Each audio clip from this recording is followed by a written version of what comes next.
When I was 24 years old, I decided I'd like to be a professional athlete.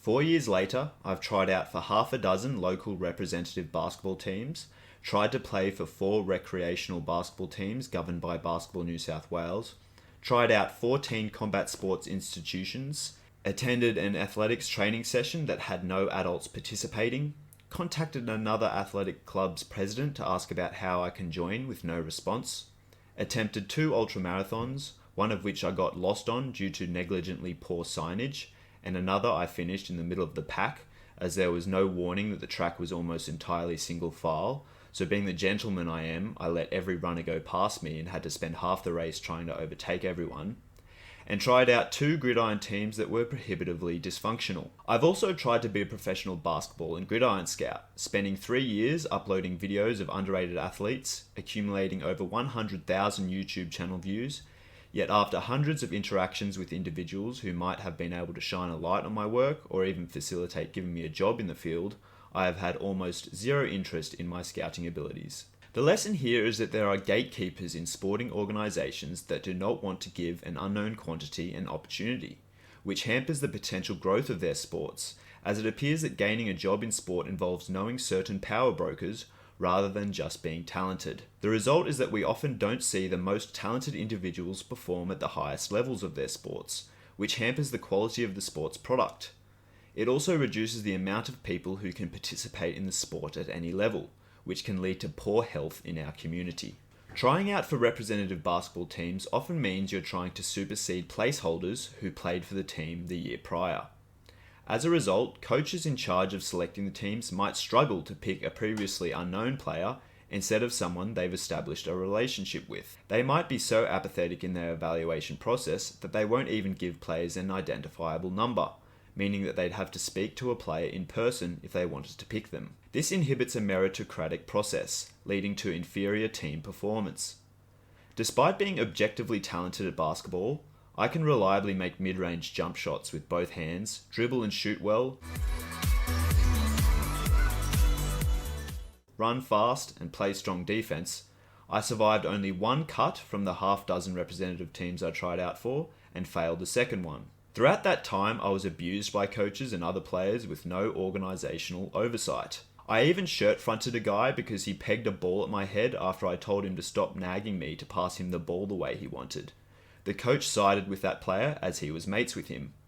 The youth coach for that club wandered over and lended his support to my potential coach, saying that he encouraged his players to attempt to inflict violence where necessary.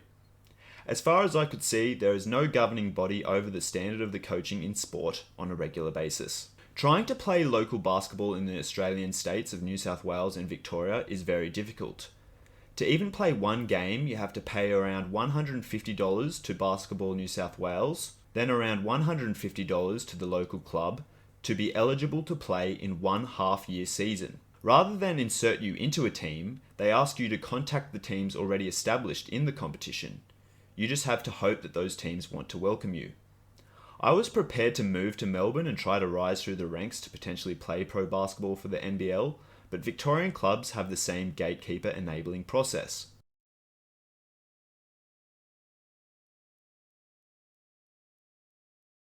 The Sydney Morning Herald recently reported that wait times for youth basketballers to be placed into a local team can be up to 3 years. I wouldn't be surprised if the clubs do very little to encourage players to participate in the sport based on my experiences. If you want to coach basketball in New South Wales, you have to pay around $150 to undertake a 6 or so hour coaching course. I did so, but left within 2 hours, as the coaching instructor was teaching abusive practices. This included making the lower skilled players stand in place of cones for the better players to dribble around them, as well as having players compete with 100% intensity in one-on-one scrimmages immediately before their games, which would most likely increase injury risk dramatically. I loved watching the UFC and think practicing fighting is a great way to keep fit and exercise emotional demons. Of the 14 combat sports institutions I tried out over the past 4 years, I only attended 2 on more than 5 occasions. This was generally because the coaches did not show any interest in providing a pathway to me becoming a professional fighter. They would often criticize me for perceived errors in front of other trainees in a humiliating fashion. They'd allow sparring with minimal protection. They would refuse to corner me as they wanted to protect their coaching record. They'd refuse to progress me to high levels of training despite my protests. I even ventured down to Wollongong to train at UFC featherweight champion Alex Volkanovski's gym. No one welcomed me to the gym by showing me how to sign up or where to get changed into my uniform. When the training session started, the fighters went off to another section under Volkanovski's head coach Joe Lopez, while everyone else did jiu-jitsu training under the guidance of a trainee. When I found myself asking a peer how to do a move while the coach, who had to look after at least 15 students simultaneously, a pretty typical infringement on the part of martial arts clubs as far as the lack of staffing, was not within earshot, I realised that Volkanovski's gym was just as negligent as the 10 or so I'd already tried out closer to home. As I tried to leave early, a staff member asked me why I was leaving. I said that I wasn't impressed with the quality of the coaching. The staff member went to fetch Joe Lopez. When I repeated my feedback to him, he profanely told me to leave, hurling abuse and asking me what I knew if I was just a white belt. The lesson here is that there is very little standard for the quality of coaching in martial arts in my experience, which leads to students inevitably being mistreated, hampering the growth of the sport. A symptom of this is that the UFC gym in Penrith recently shut down.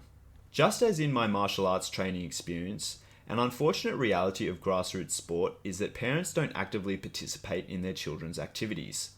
I went to a karate class in Penrith and I was the only adult training, while around 10 parents sat and watched. This happened to a greater extent at my local athletics club. I was the only adult participating in the opening event, the 1500 metre run. There must have been at least 40 parents watching their children run. Having completed the race, I saw that there was no cultivation of adult athletics at that club.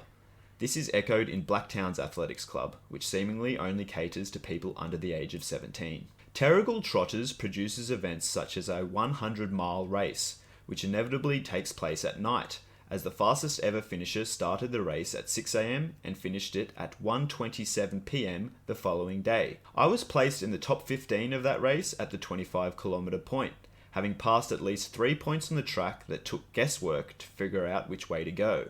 Into my 26th kilometre, I decided to go over a bridge rather than run ahead. No signage was available. I ended up making a loop to the back of the multi-hundred strong pack of runners of various distance attempts, as though I'd fallen off of Rainbow Road in Mario Kart. An older lady ran past me and asked me if I was in the bushes doing number twos. Having realised that I had little chance of winning the race at that point, and understanding that the race organisers did not care to mark the track properly, I ran another 25 kilometres to a checkpoint where my dad picked me up. The evening was scheduled for heavy rain, which did occur. I did not fancy running around a poorly marked track at 3 a.m. guided by a headlamp, after having run for almost 10 hours, slipping and sliding around. I paid $300 for this experience. I would say that best practice when coaching is getting as many people involved as possible. At Nepean Ducks Gridiron Club, a team captain thought it'd be best if a line of 15 or so players waited to be passed the ball from about 3 meters away. When I protested at the inefficiency by recommending that we split into 3 different groups, after all there are enough balls around, the response I received was that not everyone can throw a ball. A few compatriots and I proved otherwise, starting our own line. This experience dissatisfied me, so I tried out another gridiron club 45 kilometres away from home. The coaches there were similarly authoritative in their instruction, recommending certain techniques that I felt to be incorrect given my thousands of hours of evaluating professional gridiron players. After about 80% of the training session involving 1 or 2 player drills while everyone else waited for their turn, we eventually got to play some game-realistic repetitions. Having had to be combative with so many individuals in gridiron and my other sporting experiences, I could see that this club was not worth being a part of. For some reason they disallowed white mouthguards, unlike Boxing New South Wales. I got my only boxing fight having been given an opportunity at Jab Out Penrith, which almost saw my mouthguard go flying. But at least they gave me an opportunity to compete.